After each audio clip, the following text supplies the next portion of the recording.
So that was interesting. That fish hit on the drop, just letting it drop on a tight line, and I think that's something that some guys overlook. That's sort of like jigging for bass in a way, you know. You just let it fall on a tight line and shake the rod tip occasionally as it goes down, and oftentimes you'll get hit. It's just a little fish. Nice to go.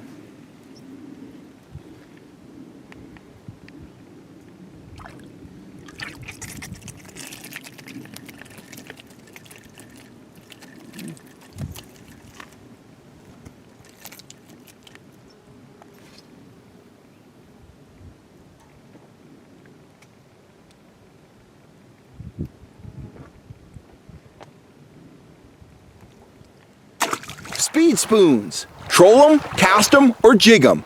If you want to get aggressive with trout, get a set of Kellogg speed spoons and get your fish on. Available at the fishhuntshoot.com website.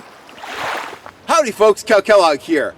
That was a dandy brook trout, and man, that was a great day on the water. I was up in the high Sierras with Tom O'Brien. We were plugging with cast masters from the bank, and we caught a bunch of fish.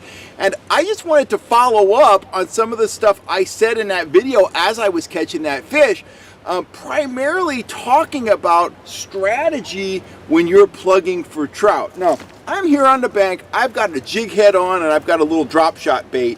The bait's not important. Anytime you're using a sinking bait, whether it's a spinner, a spoon, or a little jig, there's some things you need to keep in mind when you're plugging, especially when you're on the shore. This applies to plugging from a boat too, but primarily from the shore. I'm here, I'm on the edge of the water. I've got 180 degrees of water in front of me. Now, I've got limited mobility. I can only walk so far, so I need to cover all the water available. So that means I need to start casting over here, and I need to work my way all the way around. There's another dimension as well. I've got from the surface all the way to the bottom. In this case, that water is about 15 feet out there in front of me. So I want to work the entire water column too. And the way you do that is, you know, the first few casts, you work your lure under the surface, and then you want to count it down. You want to make your cast, throw it out there.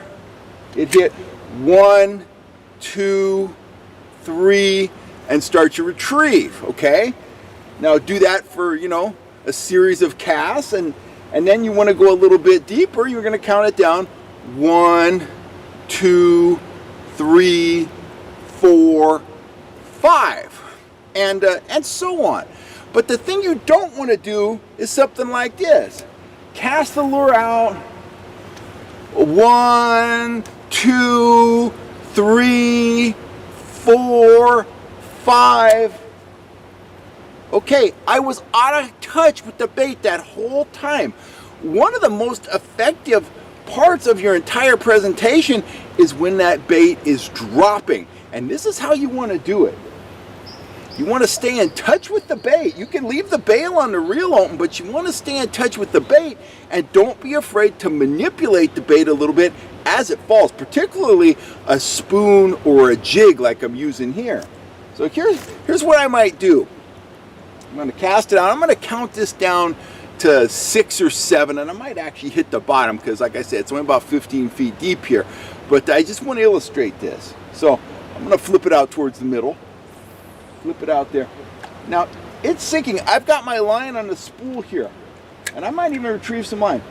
The bait is falling, but I'm in touch with it. I can see the belly in the line, and once in a while, I'll go like that. I'll work it. Now, the fish are very in tune with their environment.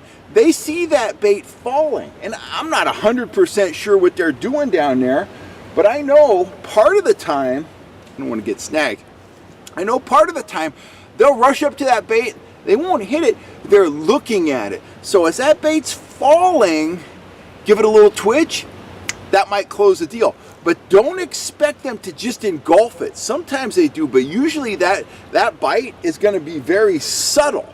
A lot of times you'll twitch the lure and you'll get a little twitch back, and you've got to be ready.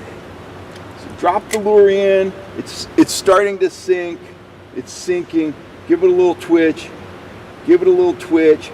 Watch your line, and if you get any indication of a strike, set the hook and get on the reel right away, because usually they're just nipping at it. So that's going to get you extra fish throughout the year. If you're a bank plugger, that is a deadly trick. Just remember, whenever your bait's falling, that's one of the deadliest parts of the entire presentation. So make the most of it. You cast out here, like this water's moving a little bit. I'm going to cast a little bit upstream like that. I'm going to engage the reel.